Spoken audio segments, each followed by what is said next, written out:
Sharon, Cohen Ennisfield, faculty, staff, board of trustees, graduates, and beloved families, loving families who are here to celebrate this great day. The expression that comes to my mind instinctively is Moses' almost farewell expression to his people.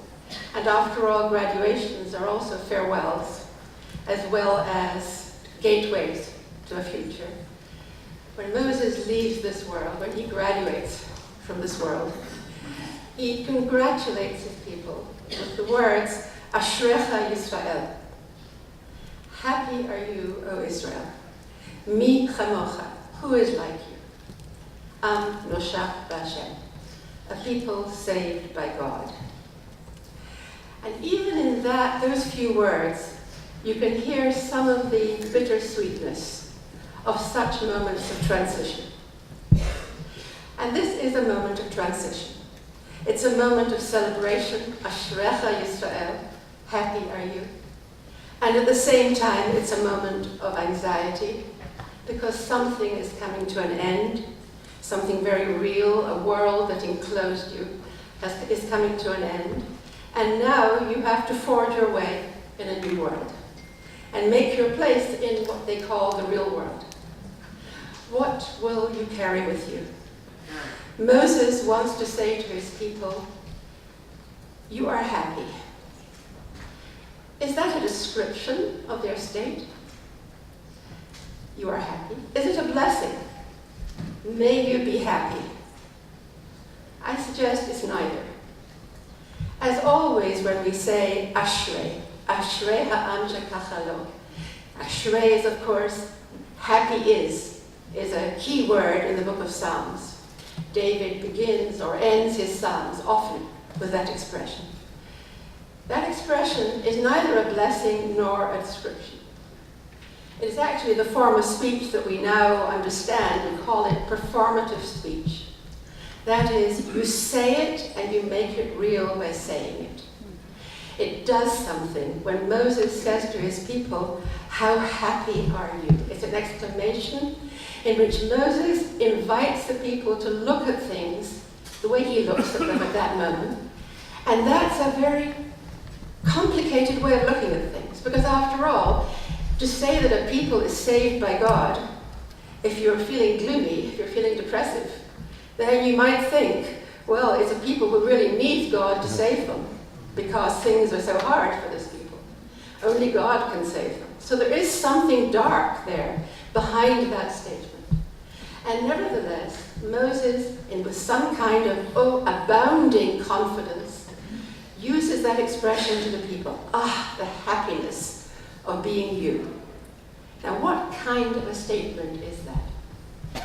I'd like to take a little sidestep and to think of Moses' warning to the people, but a rather serious warning to the people. Earlier in the book of Deuteronomy, when he says goodbye to them, it's part of the goodbye rituals, and he says to them, be very careful and watch out for your souls. Shmor al nafshecha. Pen tishkach et hadvarim asher ra'u einecha. Lest you forget the things that your eyes have seen. Now, that is put in the form of a warning. The one thing I really want to ask of you, he says to the people, is not to forget. Not to forget what? The things you saw, and in the context it sounds like the revelation at Mount Sinai. It's a reference to the experience of Sinai. Don't let yourselves ever forget that moment, the things that your eyes have seen. The only problem with that is that this generation that he is addressing is not the generation that saw at Sinai.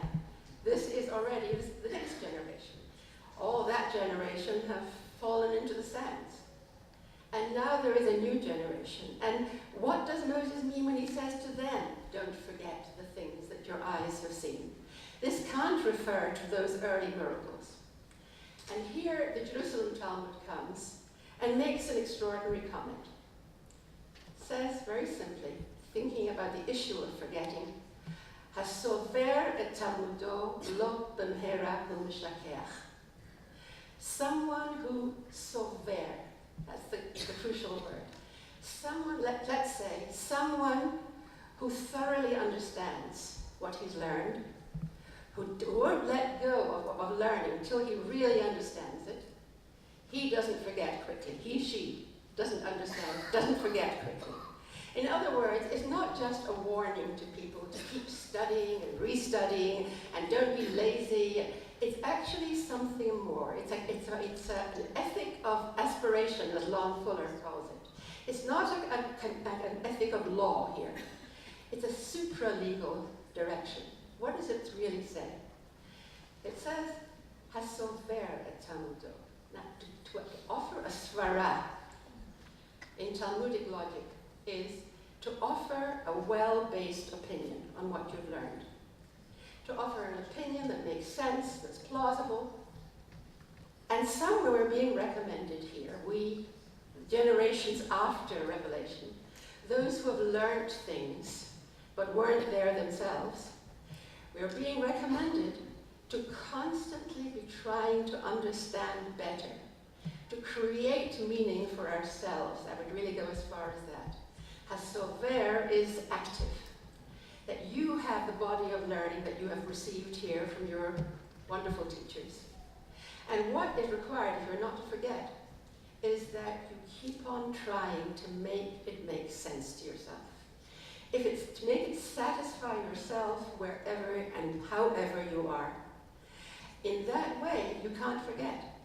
Because something you have labored at in order to make it in some way imaginable and visionary for yourself, that you'll pass on to your children and your grandchildren, as the verse ends there, and that will be then something that your eyes are actually seeing. You have to get into the position where you're always asking yourself, do my eyes see this? Is this something that I personally, with my personal subjective perspective, can make sense of? And that activity, and I would call it, of course, very simply, is the activity of interpretation, but in the very largest sense. Not just academic interpretation. Really, it's a quest to make sense of oneself and of one's life in the light of the text, in the light of what you learned. In that way, what you learned, just because it's constantly being modulated, will always remain with you. Now it seems a very clear idea there. I just want to add one more thing to it. This, of course, has been an inspiring ambition for me, an inspiration and an aspiration for me all my life, to try to satisfy something in myself that's not easily satisfied. I look for something that sometimes one has to work quite hard to find. Once you find it, then there's the excitement of passing it on to other people, and perhaps passing on also the same aspiration. One more thing I wanted to add. Moses himself knows about this kind of thing. Even though he was there at Mount Sinai, and he saw everything himself. Nevertheless, there is a sense with Moses, which I think is, again, rather obvious, that he never stops a kind of personal quest to have it make meaning to himself. How do we know that? By the radical way he changes in the course of his life.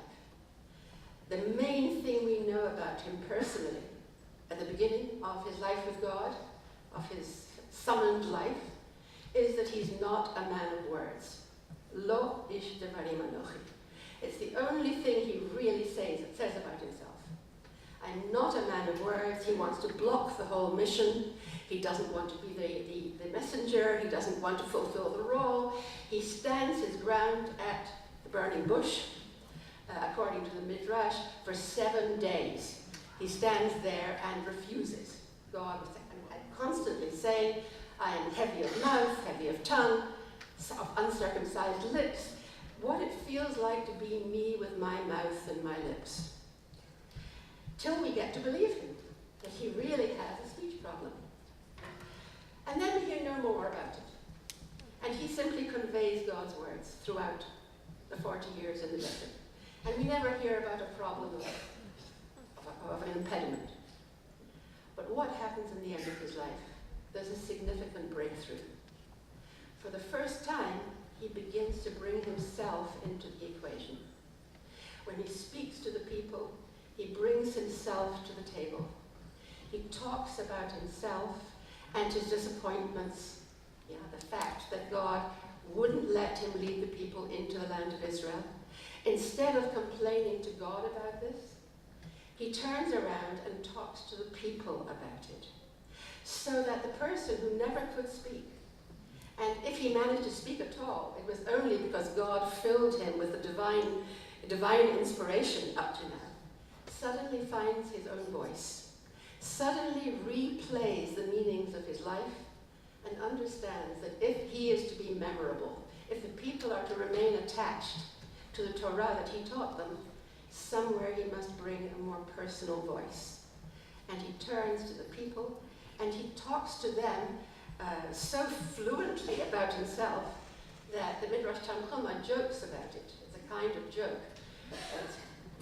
Right at the beginning on Devarim, it says, "You're the man that said, I'm not a man of words. And now you have so much to say."